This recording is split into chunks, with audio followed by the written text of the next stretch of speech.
I had been married probably 6+ years before we decided to have a baby. And I knew my desire to have a baby outweighed my fear about it, so I thought it was time. He came about 3 weeks early, which I did not expect to happen at all. The second he came out, I just had some really weird thoughts, like put him back. Some thoughts that made me cringe at the thought of them, but I just knew something was off just right after he came out. I got home and every time I looked at my son, I just was so overwhelmed with him that it made my stomach just drop. Sometimes I felt like I would throw up. I just couldn't believe I had to take care of him.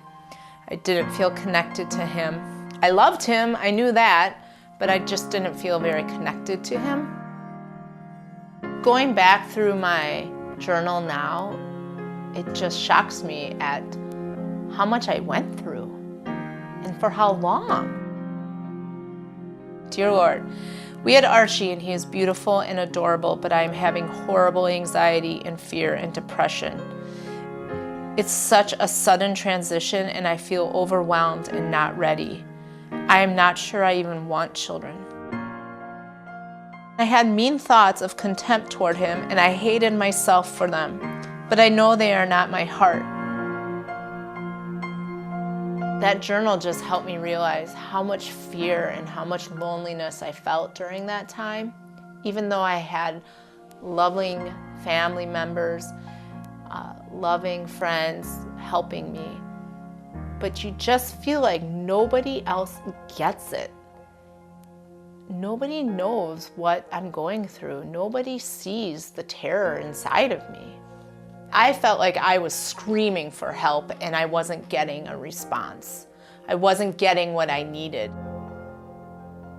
That's one of the reasons why we started Mom's Mental Health Initiative, because we want to bring those forces that help a woman recover from this disease and not have to fight so hard or jump every single obstacle in her way all by herself to get help.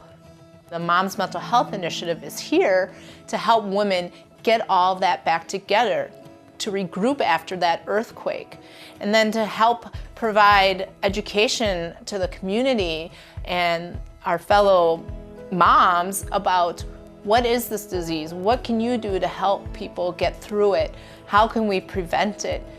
It's the #1 complication of childbirth and it's the least talked about. It's the least screened. I was never screened for it, not during my pregnancy and definitely not when I was in the hospital. And I think what could have happened or changed if I had been more prepared that first time. I just have so much joy and love for my children. And that was definitely something I wondered, would that ever happen when I was going through it? And I can safely say now that the sting of the disease just isn't what it used to be, because I've gone through healing. My name is Sarah Bloomquist, and I'm the mother of 2 children.